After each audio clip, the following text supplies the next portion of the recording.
pourquoi il vous semblait aussi important de venir apporter votre soutien à Madame Joissains? Mais je vais vous dire, c'était très... Parce qu'ils n'ont pas entendu la question au fond, c'est notre ami Libération. La question c'est pourquoi vous êtes venu ici aujourd'hui à Aix? Si je résume un peu, mais... Je vais vous dire, je suis venu pour une raison simple, c'est que je considère que lorsqu'il y a un enjeu électoral de cette importance, il est indispensable que nous soyons tous aux côtés de Maryse et que notre famille politique soit rassemblée. Voilà. Et lorsque j'ai vu les résultats de dimanche, outre le fait qu'en tant que responsable de notre majorité parlementaire UMP, je suis évidemment toujours aux côtés de mes amis députés dans les combats, quel que soit d'ailleurs leur combat, eh bien j'ai considéré qu'il était indispensable que je sois présent aujourd'hui aux côtés de Maryse. L'élection de dimanche dernier, elle a montré quoi? Elle a montré d'abord un déchaînement de haine personnelle contre Maryse dans des proportions absolument folles et anormales. La démocratie, c'est pas la guerre. Et ce que nous voyons, nous, y compris depuis Paris, les échos que nous en avons, ça n'est que de la haine. Et je considère que c'est pas comme ça qu'on fait de la politique de manière moderne. Et ce qu'il y a derrière cette haine, c'est le fait que Maryse Joissains, avec son équipe, elle transforme Aix-en-Provence, qu'elle le fait à marche forcée. Je rappelle quand même qu'elle n'a pas augmenté les impôts, qu'elle a développé des projets fantastiques et que cette ville connaît un rayonnement culturel, économique, environnemental exceptionnel.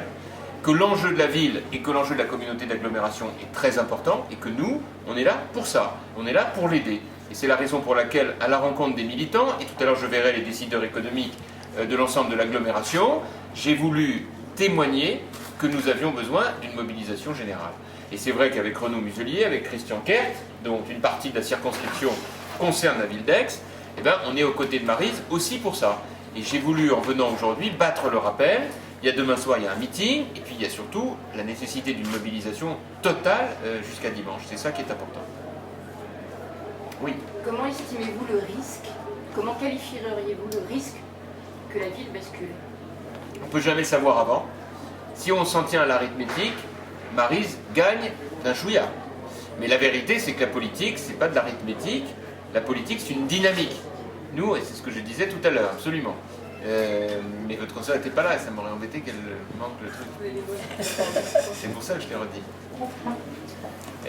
Et donc, moi, mon point de vue dans ce domaine, c'est qu'il faut qu'on aille très vite, qu'on mobilise au maximum, parce qu'il y a beaucoup de gens qui ne sont pas venus voter en pensant que ce n'était pas grave. Il y a beaucoup de gens qui, en réalité, ont pensé que sur ces sujets, ça pouvait attendre le deuxième tour. En réalité, c'est maintenant que ça se passe. Voilà. Et c'est fondamental. Donc c'est la raison pour laquelle, en venant, moi-même, j'ai voulu témoigner de ça, et je crois que c'était important d'en faire la démonstration. En 2008, bon, il y avait des élections municipales partout en France, mais Constantin Muselier n'est pas venu en 2008, il avait des choses à faire à Marseille, mais on n'a pas vu grand monde. Alors est-ce que là c'est vraiment Pascal Feu? Est-ce que le combat de la LGV a donné à Maryse Joissains une visibilité nationale? Tout ça à la fois. Maryse Joissains, elle a une visibilité nationale. Moi je peux en témoigner, d'abord parce qu'elle est acharnée à juste titre sur la défense des dossiers d'Aix, et donc c'est vrai que la LGV rentrait là-dedans, mais il y a bien d'autres. Et deuxièmement, parce que les élections municipales de 2008, c'était des élections qui étaient pour l'essentiel des élections locales. Moi, j'ai fait venir aucune personnalité à Meaux. C'était pas le sujet. Là, pourquoi est-ce qu'on est venu? C'est parce que moi, je considère que sur ces sujets, il est indispensable qu'on soit mobilisé et qu'on donne adresse aux Aixois le message que nous attendons une mobilisation très forte, et que cette mobilisation permette à Maryse de poursuivre son travail. Parce que les enjeux économiques, les enjeux politiques, les enjeux industriels, les enjeux environnementaux, ils sont très lourds. Et quand vous voyez la coalition hétéroclite qui s'est mise en place avec comme seul objectif de démolir Maryse Joissains, avec des gens du Modem, des Verts, des socialistes, des gauchistes par ailleurs, vous vous dites qu'il est quand même bien qu'on se mobilise beaucoup. Et c'est tout l'objet de ma visite. D'autant que l'année prochaine il y a les régionales. Hubert Falco qui parle à la reconquête, ce sera embêtant de perdre Aix maintenant. Dites-moi, vous voulez qu'on se mette de prosa tout de suite, vous, ou quoi? La mobilisation, c'est un combat tous les jours.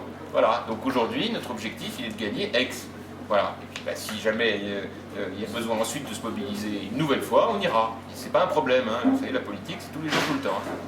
Oui. Je rebondis sur la question de ma collègue. Dans la perspective des régionales, qu'est-ce que représenterait la perte d'Aix? Mais attendez, vous faites pareil. On n'est pas dans ça. Hein. Moi, je vous propose une chose. Dimanche soir, on commentera ensemble les résultats. Et attendons de les avoir. Là, on est en plein dans l'effort et notre objectif, il est de gagner. Et on a une candidate déterminée.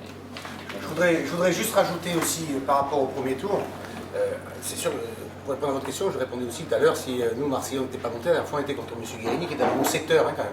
Donc on n'avait pas forcément aussi la capacité ni le temps en permanence à aider nos amis, qui fondamentalement d'ailleurs n'en ont pas eu réellement besoin. D'autre part, on revient sur ce que vient de dire Jean-François, c'est qu'on est dans une phase de mobilisation, sachant qu'à la veille du premier tour, on nous a intoxiqués par un sondage qui s'est avéré faux.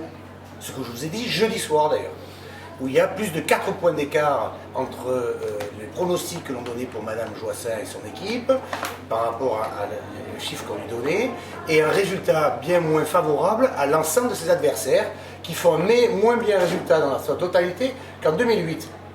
Alors aujourd'hui, on est à la veille du deuxième tour. Il y a des résultats qui sont ce qu'ils sont. Maryse arrive largement en tête. Et Maryse a un programme, un projet, une équipe. Et elle a en face d'elle des gens qui sont divisés sur le fond, sur la forme, au niveau local comme au niveau national.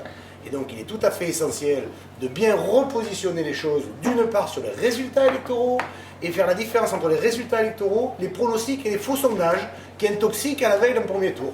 Et donc la mobilisation pour le deuxième tour est claire, nette et précise. C'est la raison pour laquelle, bien sûr, M. Jean-François Copé, que je tiens à saluer tout particulièrement, qui fait passer des lois importantes au niveau national, comme il vient de le faire aujourd'hui sur le vote du dimanche, a décidé de venir soutenir Maryse dans cette partielle, enfin à ce moment où il y a un moment important, où l'ensemble de nos familles politiques se mobilisent autour de notre candidate.